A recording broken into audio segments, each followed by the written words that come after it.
Here comes the, here comes the, here comes the. Y'all don't really want it like, yeah. Here comes the, no. Here comes the, oh. Here comes the. Y'all don't really want it like, yeah.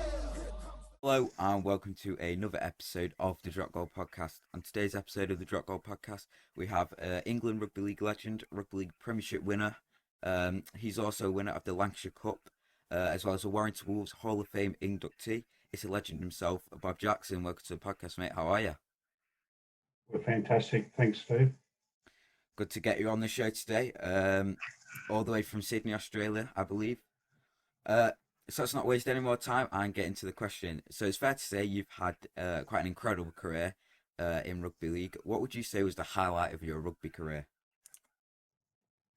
You win the big finals, or when we won in '86. That was a big one. Lancashire Cup, good one. Just playing for Warrington and over 10 odd years was a highlight for me, Definitely. So I'll ask you a question I ask most when they come onto the podcast. At what age did rugby league come into your life? Mainly when I was about 19. Okay. So I played soccer for 10 years when I was younger. Yeah. And I switched late. I played a little bit at primary school and high school, but I switched late. So in 19. Yeah, and it turned out to be one of the best decisions of your life, mate. Yeah, it was great. Yeah. Yeah, definitely. So your rugby career started over at Penrith when you signed your first contract with the club in Australia. How did the deal with Penrith come about? Were you part of their youth system, or how did it come about? Where I live at Blacktown is Blacktown is very much like Warrington. It sprawls between Parramatta, sort of halfway, and where Warrington's sort of halfway between Manchester and Liverpool. And yeah, I grew up in the Parramatta side of the main road, and but I went to high school on the Penrith side of the main road. So I could have the side. Mm-hmm. In those days, they had imports. You could only have so many imports from outside the area. Yeah. And I was trialling at Parramatta, and I scored a couple of tries in my last trial, and I got a phone call from Penrith, and there's a junior representatives there, the under 21s, and that were going through the President's Cup, and I played in that, and they said, "Go okay in that. We'll sign you to play in the under 23 side," which happened to me in that first year there. So yeah, it was a good side too, the 2023 side. Yeah, definitely. So after playing in Penrith without properly establishing yourself as the player you could be, you travelled over to England to join the Fulham side in 1983, I believe. What was so tempting about playing in the Northern Hemisphere? I think, if I'm right, were you travelling around Europe at the time? Yeah, look, I had a bit of a fallout with Penrith for money, and long story short, I had two friends over in London, and me and my mate and his girlfriend flew over, and we are going to just do a bit of travelling, combi around Europe and all that. So we lived in London. 7 of us lived in a 2-bedroom flat in London because it was so expensive. Yeah. And I drank all my travelling money and got in an Irish pub for about 3 months. And I had some friends over that were playing up at Wakefield Trinity and Castleford, and they said, "Why don't you have a run?" And I said, "I haven't got any contacts." So they gave me some phone numbers. So of course I was in London. I rang Fulham up and met up with Reggie Bowden. You wouldn't believe the game that Fulham played was against Warrington, and Warrington beat Fulham at Craven Cottage 52-38, and Bob Eccles scored a fair few tries, and I met up with Reg afterwards after the game, and he said, "What'd you think?" Because he was pretty chuffed with himself. That they played okay, and I was a bit. I'd never seen sort of a high scoring game like that, and I said to him, "If I couldn't be in your team, I'll eat my boots." And he just looked at me. He looked at me like I was an idiot, and he said, go away. There's a junior side called Peckham Pumas. He said, go and have a run with Peckham Pumas and see how you go. So I played with Peckham Pumas for about 2 or 3 weeks, and we won. It was like a schoolboys side almost, you know. And then I got a phone call from Penrith, from Reg, saying that there'd be a ticket for me on Victoria Station, and they might be playing in the side. So I hadn't met any of the guys. I hadn't did it anyway. Long story short, I met a fella called Hussein Mbaki and another fella called Martin Herdman. Yeah. And I got the train at Victoria Station, and we went up to Runcorn, and on the train, because Hussein Mbaki was captain of the Moroccan rugby union side, and Martin Herd was a heavyweight boxer, and I'm listening there, and they're talking about all their, you know, what they do, and I thought, oh, these guys are pretty good, you know, and Reg picked us up from Runcorn Station, and we went training that night, and then after training, we went to the Swan at Winnick for a few beers with Reg, and then we went up to Big nightclub, and then on the Saturday, I stayed in a hotel in Widnes, and on Sunday we were playing Salford at Salford, and first time I'd met the guys when we trained at Winnick on the Friday night, and Reg said, look, I don't think you'll be playing, but just see how you go. Anyway, a couple of players pulled out. I ended up getting a run there, and we won. We beat them 6-4. It was pouring down rain. I didn't think we'd play because in Australia, it was really, really rain. Yeah, that's the only time you get the games called off. Anyway, we won, and that was my first game. I met the fellas, and that was their first away win of the season. So I got off on a good start, you know. So yeah, the weather is definitely different over in England compared to Australia. I'll tell you that. Yeah. So you joined Fulham back in 1983, but unfortunately it wasn't meant to be after suffering a broken arm twice, I believe, and not playing as many matches as you'd have hoped. How does an injury such as the ones you suffered impact a player's career and their mindset towards the game? And was it a tough recovery? Yeah, look, it's funny when you play, like injuries are part of the game, you know, and you know, I've played with broken ribs. I've had my teeth knocked out a couple of times. I've had broken noses, and when I broke my arm the first time, I played for about 20 minutes, but I couldn't lift it at the end, and so it's part of the thing. It's like if you get the flu or something, you know, and you've got a Sunday, you just got to aim up. You just got to do what you got to do, and it's just part of the game. But I suppose the worst injury I ever had was when I broke my wrist in about '87, and I couldn't. I was out. And that's when I went back to Australia for about 18 months, and I couldn't lift a shopping bag with my left hand for that period of time, and I broke it in 2 places. I broke my scaphoid, and I was 20. Was I 28? And it was the back end of the season. I think I played 30 odd games that season, and I thought I'd have a good break, but because I had a good break when I went back to Aussie that. When Brian Johnson rang me up and said, "Look, I've got the coaching job. You want to come back and play for a year?" It was great. I was refreshed. I recovered well. I started training, and I came back as pretty fresh, you know. Yeah, definitely. So you coach at Fulham. When he moved to Warrington, you also followed him over to the Wire. What were your early memories of Warrington Wolves, and what tempted you to join the club? I travelled 6 months. Firstly with a broken arm, and then we went through Europe, and we had a great time. When I got back to England, Reggie Bowden had got the coaching job at Warrington, and he said, "Do you want to come up to Warrington?" So I said, "Yeah, look, I'll come for a year." I asked about it, and they said, "Oh, they're a big club, they're a strong club," and I think they've been through a bit of a change of ownership and definitely a change of coach and some playing personnel, and there was a bit of an upheaval there. And the first year we really struggled. I ended up playing the front row there. I've mainly when I played when I played rep football, I played either back row or in the centres, and I wasn't exceptionally fast, but I was a fair runner and a fair tackler, and there I ended up playing the front row. That was when I first started because of the injuries there. I mean, Tony Worrell was out, broke a toe.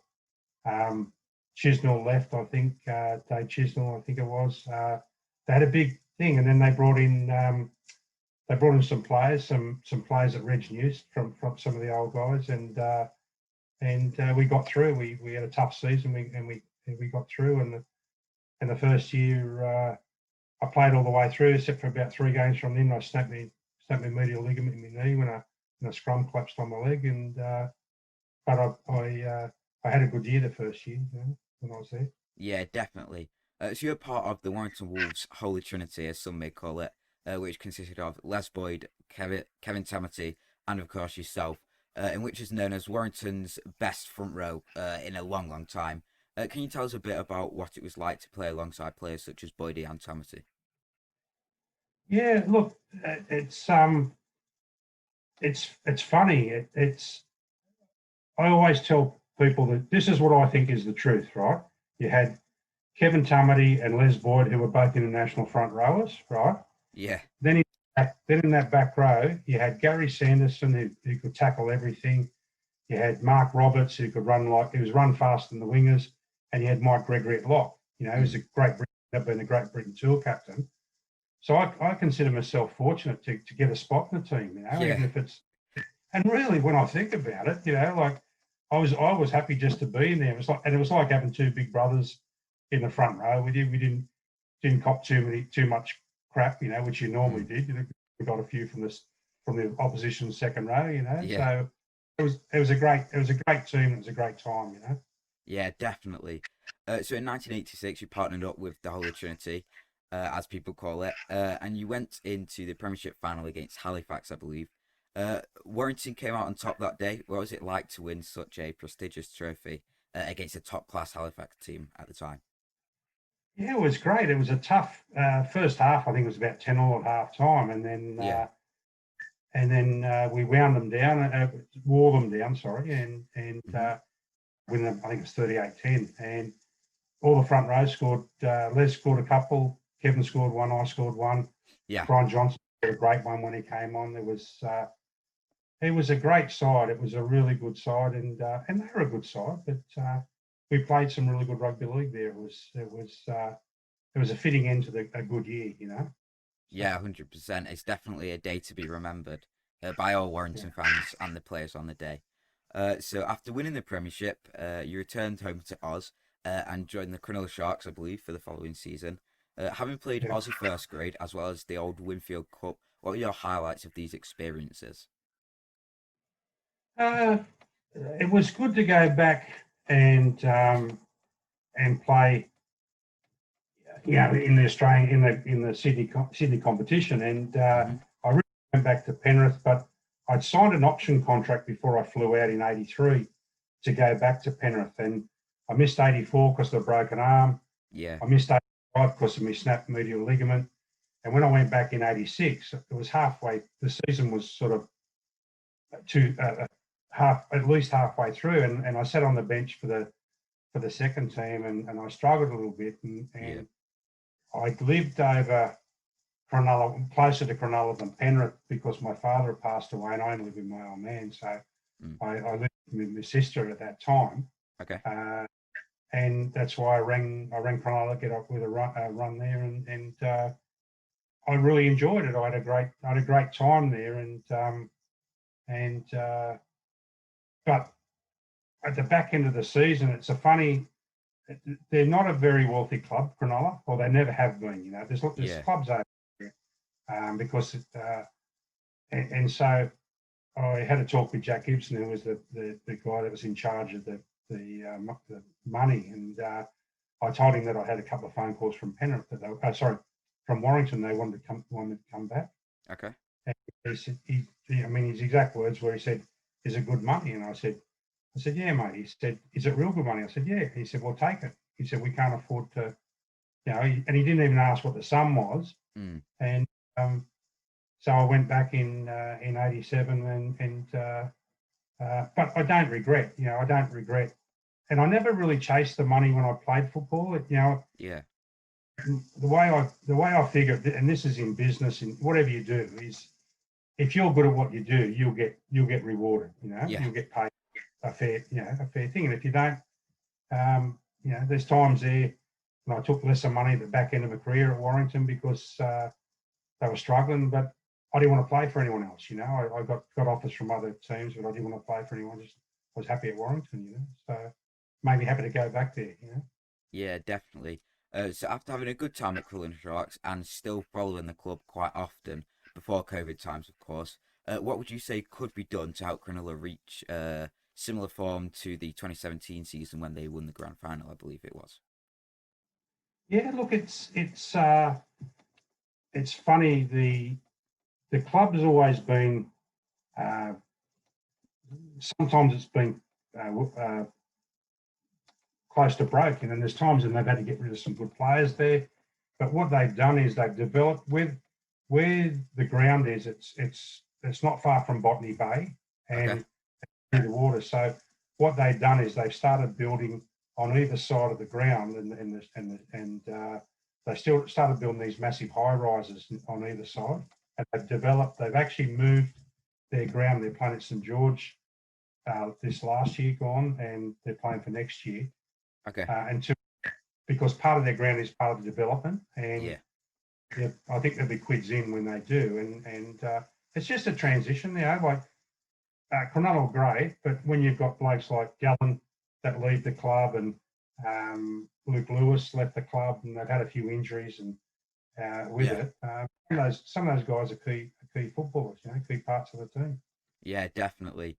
So although hit hard by injuries, Warrington made it to the Premiership final again in 1987 at Old Trafford against Wigan. And although losing to Wigan just a narrow 8-0, you pushed Wigan's Joe Lydon all the way for Harry Sunderland man of the match. What was your secret for such a consistent performance?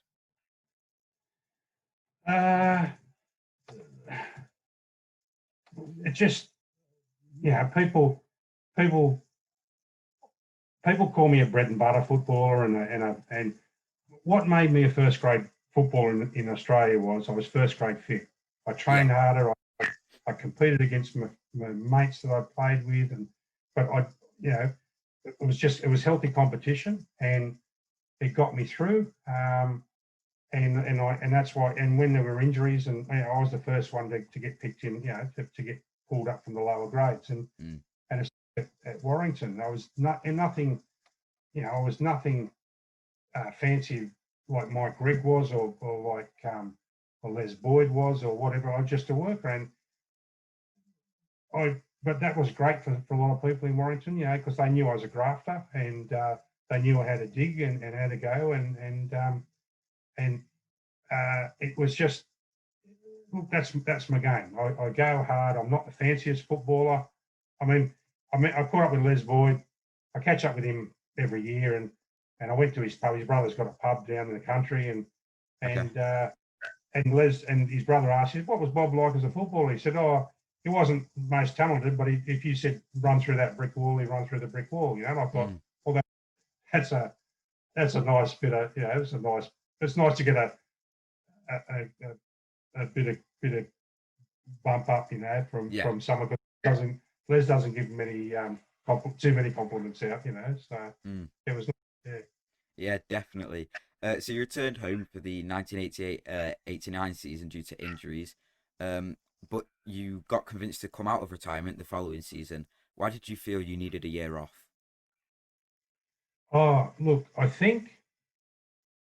know one of the seasons I played at Warrington, I played 38 games, right? We had a lot of finals, and I think that was the year. But like I said, that was when I broke my wrist, Mm-hmm. and went in for a tackle on one side, and Mark Roberts come in for a tackle on the other side, and he came into contact with my hand as I was wrapping it around the player, and my fingers literally touched my elbow, and that's when I broke 2 places, and the scapula was broken, and I literally was in plaster for a couple of months, and then when I took it off, I couldn't lift a shopping bag with my left hand, and there's times there when you're at the back end of the season and you've had a hard life and you're carrying injuries and you just, last thing you want to do is play football, and I don't think I'll be able to play next year. I thought it ended my career, and I went back to Australia and for that 18-month period and all that, and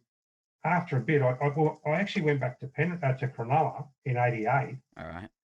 And I got a run in the reserve grade side, and I couldn't do myself any justice. I tried. I got myself fit. But I just couldn't. I couldn't use my left arm to tackle with properly, And I had 3 games, and I said, "Look, I'm not doing anyone any favors. I'm not doing myself justice. I'm going to retire."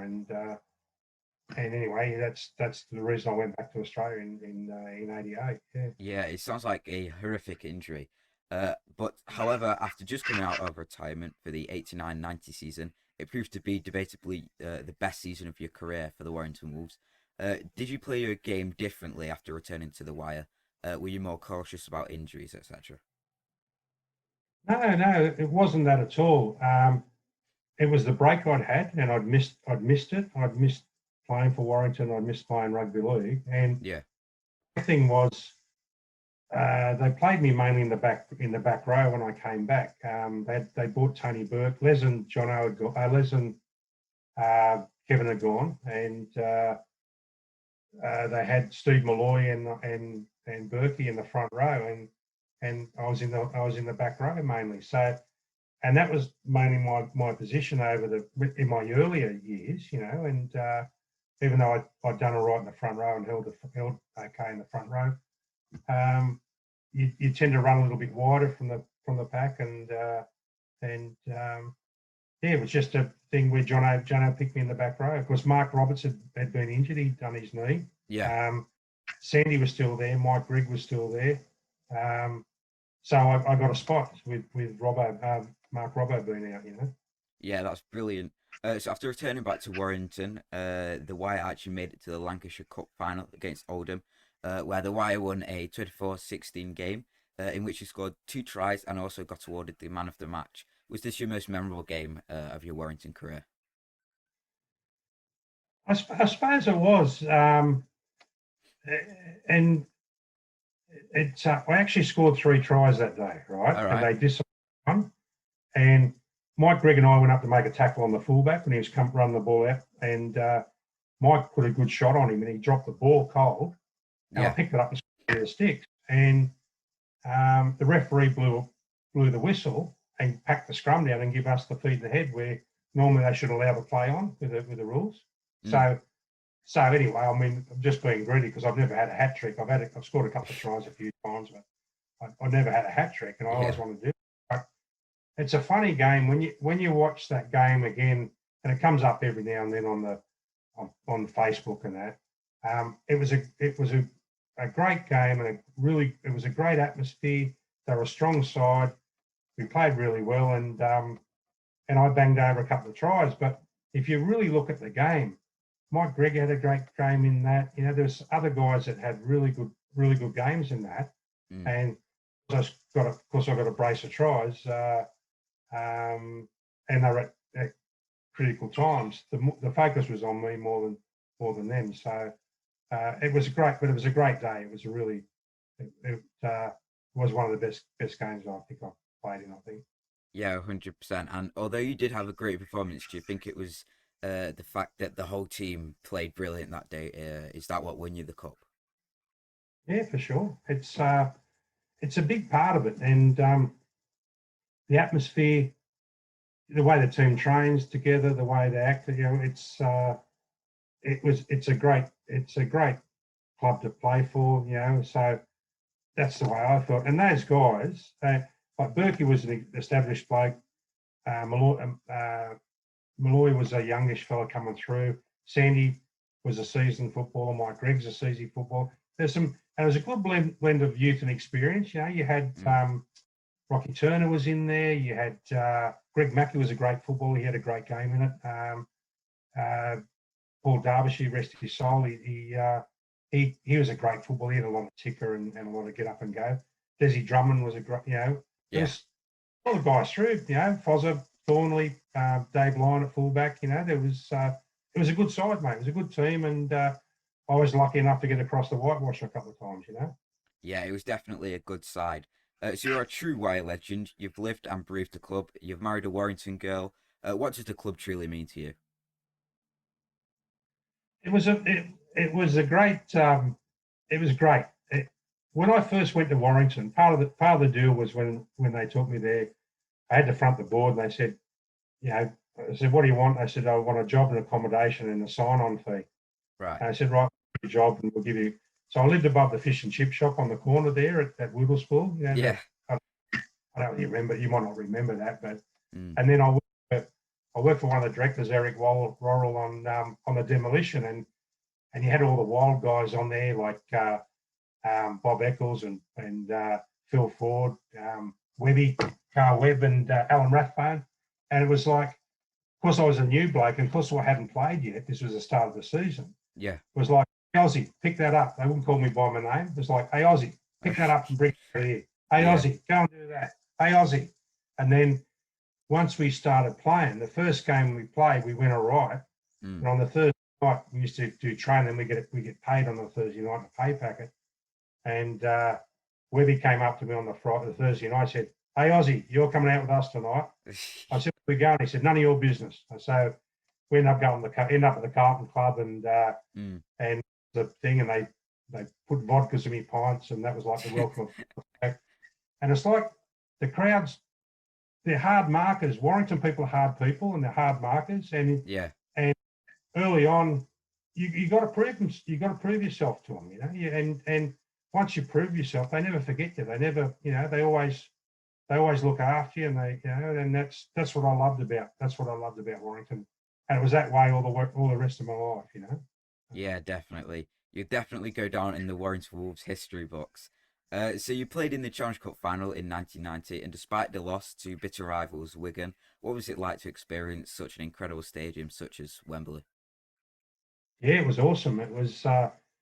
It's funny. I've never been to Wembley. Yeah, a few thoughts. They drive your bus into the up ramp on the inside, and so there's room for two buses in there behind each other. Yeah. So and then you walk to your change rooms, and then when you walk up the tunnel to go to the end, there's a small light at the end of the tunnel, and as it gets bigger, all the Warrington crowd were looking at us, and as we up the aperture of the where you walk out to Wembley, it gets bigger and bigger, and you feel like you're getting bigger and bigger. And you see, and the Warrington fans are cheering, and it was awesome. It was just awesome, It was, but it was over in a flash. It was Reggie Bowden, the coach that took me to Warrington, rang me up before I went to Warrington, before I went to Wembley, and he said, "I'll just give you a bit of advice. When you get on the field at Wembley," he said, there was a bit of time there because they have the brass bands. You get introduced to royalty, and and said make sure you find out where your family is. Give them a wave. Have a good look. And he said because once the whistle goes, it's over in a flash. And he played there multiple times, and it was true. It was a great experience, but it was over in a flash. It really was, Yeah, and although you did lose that game, it's definitely a day to be remembered. So growing up as a kid or a younger lad, did you have any memories of the Challenge Cup, or did you mainly focus on Aussie rugby once you got into the sport?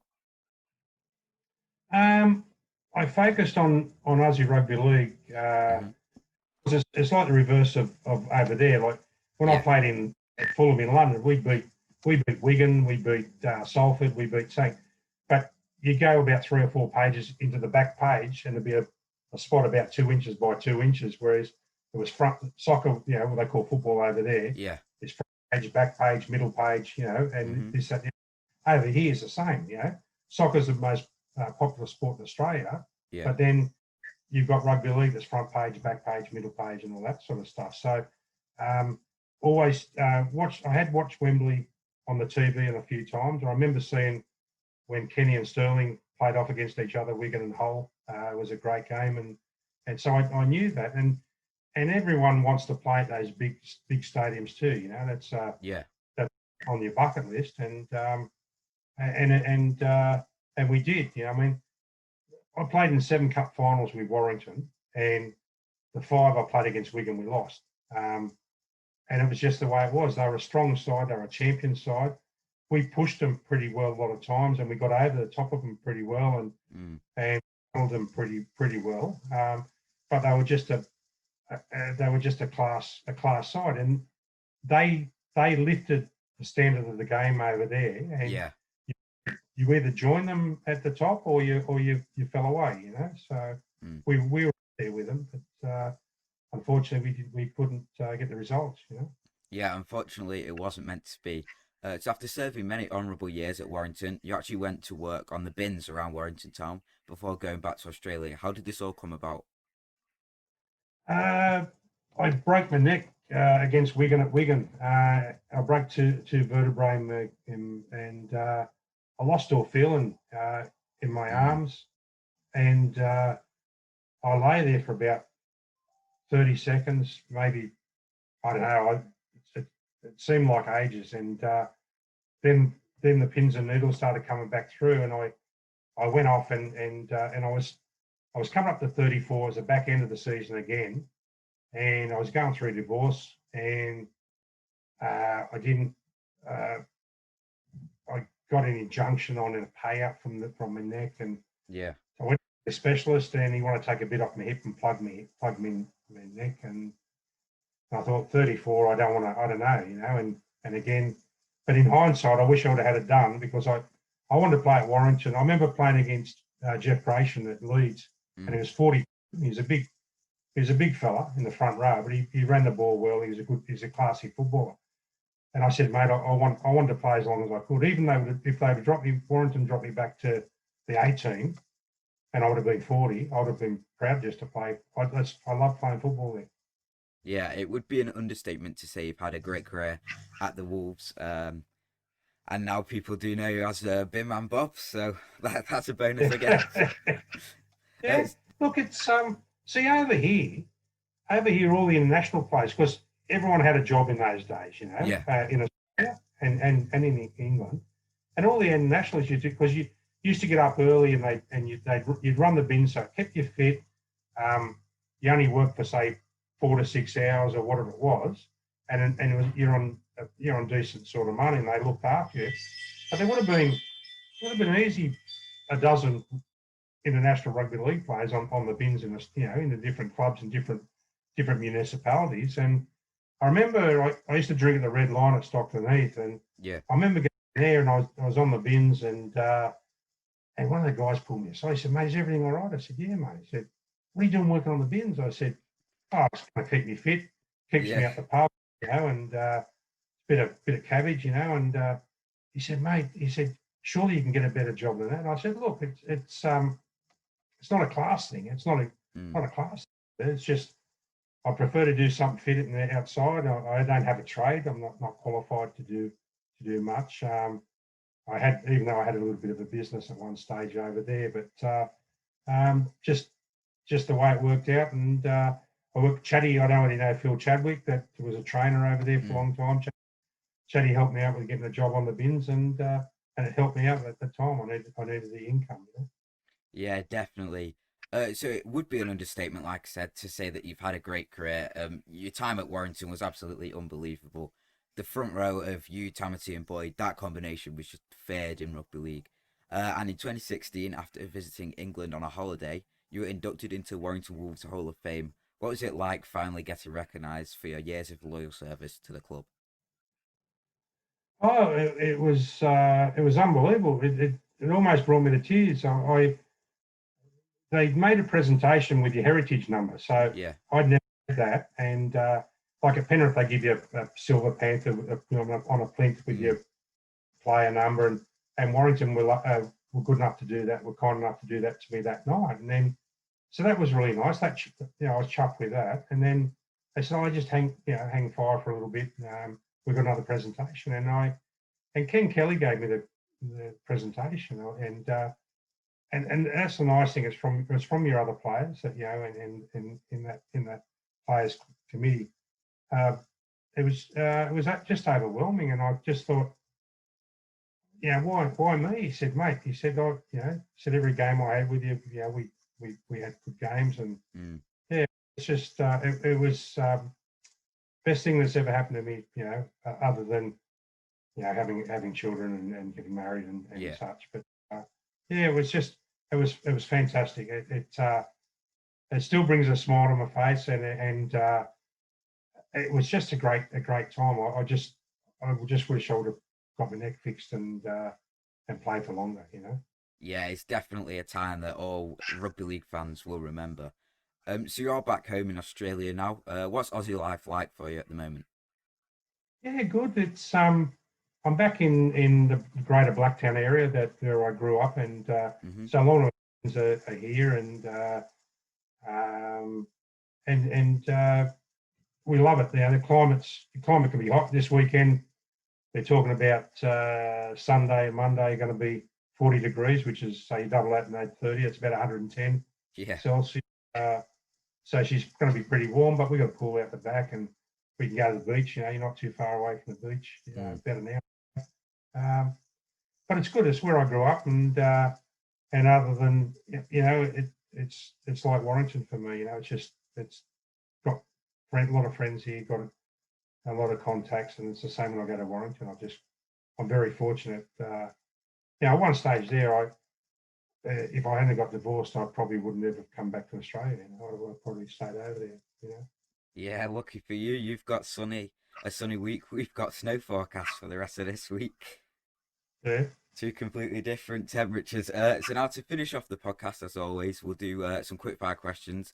So let's get started. Question number 1: who is the standout player you have played alongside?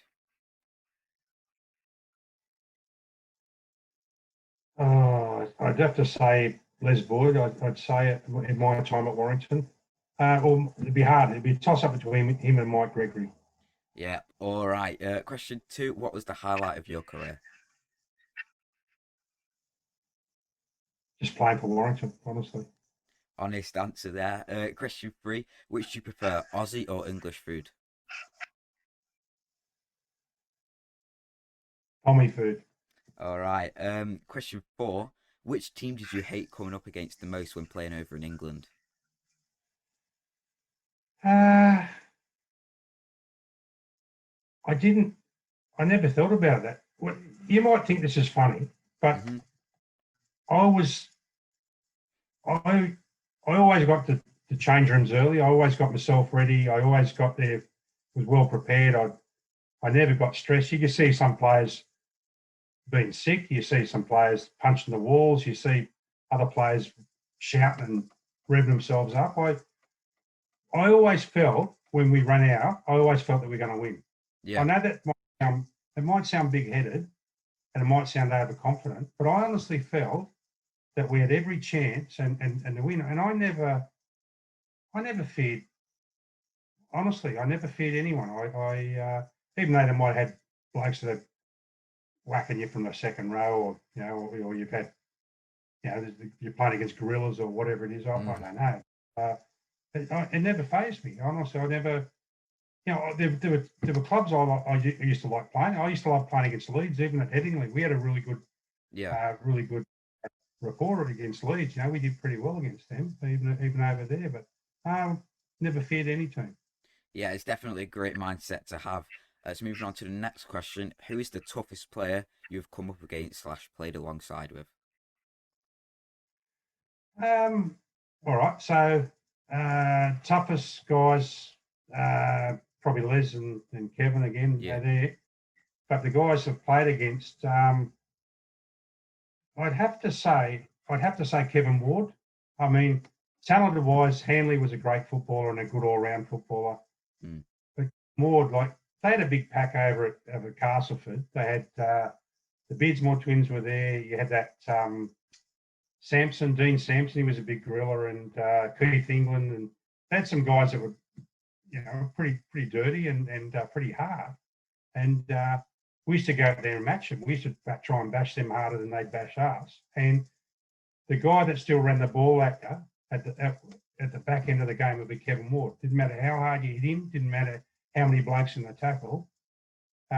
He was great, and he did really well when he came out and played for Manly out here. He was a good, honest footballer. But there was a lot of guys. There was a lot of old hard-heads like that around, Yeah, there was definitely a lot of solid players back when you were playing rugby league. And finally, question 6: which trophy holds the closest spot to your heart? Win the Premiership or the Lancashire Cup? It's a hard one. Yeah, probably the Premiership, because that was a long. That was with the team, whereas the Lancashire Cup was good for me and the team. It was funny. There's times when I've played football, and there's another times I've played and I've scored a couple of tries, and I've only had a fair game, and I got the man of the match. Not that Lancashire Cup final, but that's an example, right? Yeah.